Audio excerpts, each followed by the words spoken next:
முக்கிய செய்தியாக பார்த்து வருகிறோம். கண்ணாடி தயாரிப்பு நிறுவனத்தில் முதலமைச்சர் விஜய் ஆய்வு மேற்கொண்டிருக்கிறார். காஞ்சிபுரம் மாவட்டம் ஸ்ரீபெரும்புதூரில் உள்ள கண்ணாடி தயாரிப்பு நிறுவனத்தில் முதலமைச்சர் விஜய் ஆய்வு மேற்கொண்டு வருகிறார். இதுகுறித்த முழு விவரங்களுடன் இணைந்திருக்கிறார் எமது செய்தியாளர் சக்திவேல். வணக்கம்.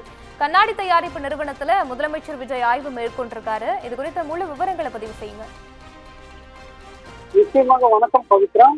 தமிழகத்தில் தொழில்துறை வளர்ச்சியை அடுத்த கட்டத்திற்கு எடுத்துச் செல்லும் நோக்கில் முதலமைச்சர் ஜோசப் விஜய் இன்று காஞ்சிபுரம் மாவட்டம் ஸ்ரீபெரும்புதூர் மற்றும் ஒரக்கடம் பகுதியில் அமைந்துள்ள முக்கிய தொழிற்சாலை மற்றும் தொழில் மண்டலங்களில் அதிரடி கள ஆய்வில் ஈடுபட்டு வருகிறார்.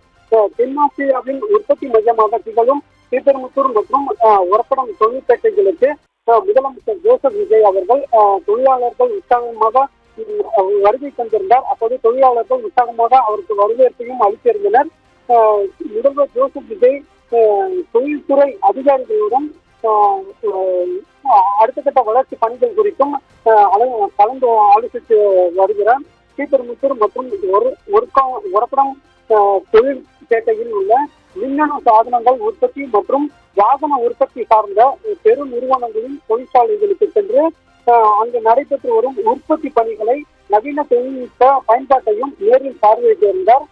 தொழிற்சாலைகளில் தமிழக இளைஞர்களுக்கான வேலைவாய்ப்பு முன்னுரிமை சரியாக வழங்கப்படுகிறதா என்பதையும் பெண்கள் தொழிலாளர்களின் பாதுகாப்பு வசதிகள் ஷிப்ட் நேரங்கள் மற்றும் அடிப்படை கட்டமைப்பு வசதிகளையும் நேரில் பார்வையிட்டு அதிகாரிகளிடம் கேட்டறிந்தார். உலகளாவிய முதலீட்டாளர்களை மேலும் ஈர்க்கும் வகையில் ஏற்றுமதியை அதிகரிப்பதற்கான உட்கட்டமைப்பு வசதிகளை மேம்படுத்தவும் தமிழ்நாட்டின் நம்பர் 1 டாலர் பொருளாதாரம் மாற்றுவது வெறும் இலக்கு மட்டுமல்ல, அது நம் தொழில்நோக்கு பார்வை என்பதையும் அவர் தெரிவித்திருந்ததன் அடிப்படையில் ஸ்ரீபெரும்புதூர் மற்றும் ஒரக்கடம் தொழிற்சாலையின் வசதிகளை அவர் பார்வையிட்டு வருகிறார். குறிப்பாக தொழிலாளர்களின் உரிமைகளையும் பாதுகாப்பையும் உறுதி செய்வது நமது கடமை என்பது தெரிவித்திருந்ததன் அடிப்படையில் இந்த புதிய முதலீட்டுகளுக்கு முதலீட்டை பெருக்குவதற்கான இந்த ஆய்வானது தற்போது நடைபெற்றுள்ளது. குறிப்பாக சிவசக்கரம் அடுத்த மாம்பாக்கம் பகுதியில் இயங்கி வரும் என்று சொல்லக்கூடிய அந்த கண்ணாடி தொழிற்சாலையை அவர் சற்று நேரத்துக்கு முன்பாக பார்வையிட்டிருந்தார். அதன் தொடர்ச்சியாக ஒரக்கடம் பகுதியில் உள்ள ரெனால்ட் நிசான் ஆட்டோமொபைல் நிறுவனத்திற்கு அங்கு சென்று அதிகாரிகளுடனான அந்த ஆலோசனையும் நடைபெற்றுள்ளது.